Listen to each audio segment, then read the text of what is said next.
তুমি কতটা কষ্টে আছো তা কেউ দেখতে আসবে না, কিন্তু পান খুলে হেসে দেখো, সেই হাসিতে হিংসে করার মতো লোকের অভাব হবে না।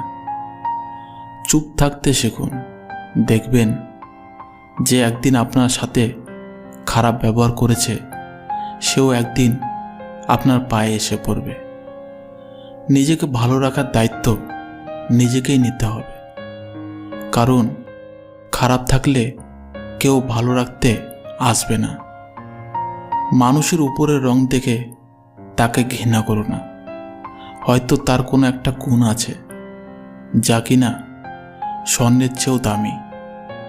স্বপ্ন পালিয়ে যায় ঘুম ভেঙে গেলে, আর মানুষ পালিয়ে যায় স্বার্থ ফুরিয়ে গেলে। ভাঙা বিশ্বাস আর ফেলে আসা সময় কোনো দিন ফিরে আসে না।